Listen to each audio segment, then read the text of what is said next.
इस हफ्ते प्रधानमंत्री नेतन्याहू ने दावा किया कि दक्षिणी लेबनान के कुछ ईसाई गांवों ने हिजबुल्लाह से सुरक्षा के लिए इजराइल में शामिल होने की मांग की है।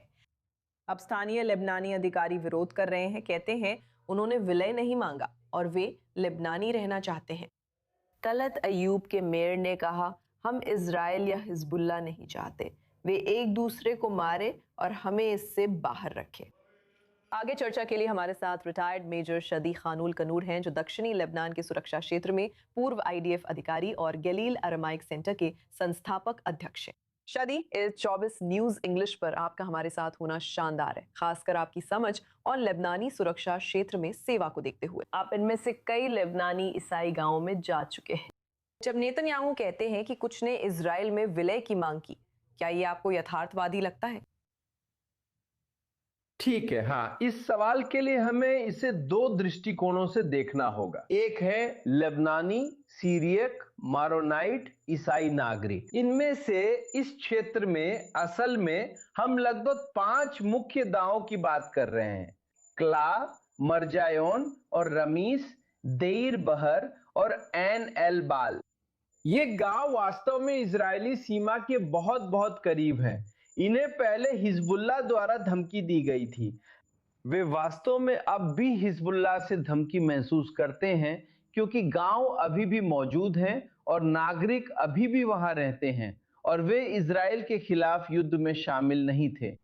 तो हमने सुना कि कुछ हिजबुल्लाह आतंकवादी उनसे बदला लेने की कोशिश कर रहे हैं, क्योंकि उन्होंने उन आतंकवादियों को अपने गांवों में घुसने और भाग लेने या उन गांवों का इस्तेमाल मानव ढाल के रूप में इजरायली गांवों या सैनिकों पर हमला करने के लिए नहीं करने दिया।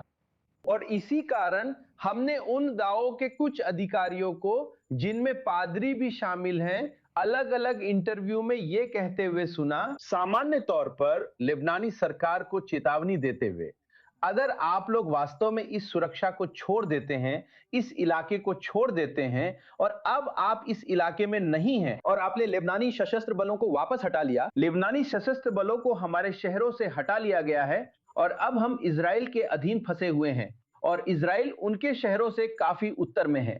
हमारे पास इजराइल से मदद मांगने के अलावा कोई विकल्प नहीं है। ये हमने कई इंटरव्यूज में सुना। तो मुझे ये सुनकर कोई हैरानी नहीं होती कि बेंजामिन नेतन्याहू के ऐसे बयान या ये कहना कि कुछ लोग विलय की मांग कर रहे हैं। इजरायली पक्ष से मैं कहूंगा कि हम इस क्षेत्र से पीछे नहीं हटेंगे, और चूंकि हम इस क्षेत्र से तब तक पीछे नहीं हटेंगे जब तक हिजबुल्लाह को निरस्त नहीं कर दिया जाता, तो वे कस्बे हमारी जिम्मेदारी में आते हैं। और अगर ये हमारी जिम्मेदारी में है, जैसा कि हमने पहले भी देखा है, और मैं आपको उत्तर गोलान हाइट्स के द्रूज कस्बों का उदाहरण दे सकता हूं। हमने पूरे गोलान हाइट्स का विलय कर लिया है, हमने किसी से अनुमति नहीं मांगी। ये इजराइल के लिए एक राष्ट्रीय सुरक्षा मुद्दा था और आज वे द्रूज कस्बे, उनके नागरिक इजरायली नागरिक हैं।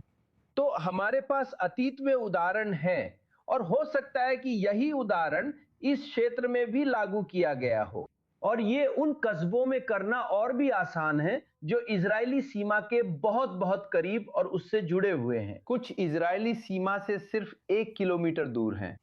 भविष्य में ऐसा हो तो मुझे हैरानी नहीं होगी। और अगर मैं उनकी जगह होता, एक मारोनाइट नागरिक के रूप में, जैसे वे कस्बे हैं वे भी मारोनाइट हैं, तो मैं इजराइल में विलय की मांग करता। इजराइल के अधीन रहना कहीं बेहतर है, बजाय इसके कि इस दुखद जिंदगी में रहो जहां हिजबुल्लाह से खतरा है और एक संघीय राज्य जिसे लेबनान कहा जाता है। ठीक है, जब आप हिजबुल्लाह और उनकी सोच देखते हैं, वे अक्सर शिकायत करते हैं कि वे लेबनान को इजराइल से बचा रहे हैं। तो जब आप विलय या इजरायली सुरक्षा क्षेत्र की बात करते हैं, क्या इससे हिजबुल्लाह के नैरेटिव को मजबूती मिलती है? नहीं, मुझे ऐसा नहीं लगता। उल्टा है, नागरिक हमेशा हिजबुल्लाह से खतरे में रहते हैं और उसके अधीन भी दबाए गए थे। मैं आपको याद दिला दूं, उदाहरण के लिए एनएल बाल में एक कार्यकर्ता जो लेबनानी बलांच फोर्सेस पार्टी से है, उन्हें वास्तव में हिजबुल्लाह ने अगवा कर लिया था और सिर्फ इसलिए मार दिया था क्योंकि वे एक ऐसी पार्टी में राजनीतिक रूप से सक्रिय थे जो वास्तव में हिजबुल्लाह के खिलाफ है। तो उन लोगों पर वास्तव में बहुत अत्याचार हुआ और वे इन कस्बों में अपनी जान के डर में जी रहे थे और अपने ही देश में स्वतंत्र रूप से जीने में भी असमर्थ होकर बस रोजमर्रा की जिंदगी जी रहे थे। तो मैं आपको बता रहा हूं, उनकी तरह एक मारोनाइट के रूप में मैं उन्हें यही कहूंगा कि वे इजराइल में स्पष्ट रूप से विलय की मांग करें, क्योंकि एक ईसाई के रूप में इजराइल के अधीन रहना इस हिजबुल्ला आतंकवादी और शिया समुदाय से घिरे रहने की तुलना में कहीं बेहतर है, जो उनके प्रति बहुत बहुत शत्रुतापूर्ण है और सिर्फ उनके ईसाई होने की वजह से उनके खिलाफ बदला भी ले सकते हैं, जैसा कि उन्होंने अतीत में 1920 के दशक में किया था। और वे एन एल बहर से बिन्त जिबैल से उदाहरण के लिए शिया मुसलमानों ने सिर्फ लेबनानी बनने और इस ग्रैंड लेबनान का हिस्सा बनने की मांग करने पर एन एल बहर पर हमला किया। तो हमें ये डर है, उन नागरिकों के लिए असली डर है और मैं वास्तव में इस पर बहुत सावधानी से विचार करूंगा और अगर मैं उनकी जगह होता तो शायद विलय के लिए कहता और हमारे राज्य का हिस्सा बनता और इजराइल द्वारा संरक्षित होता।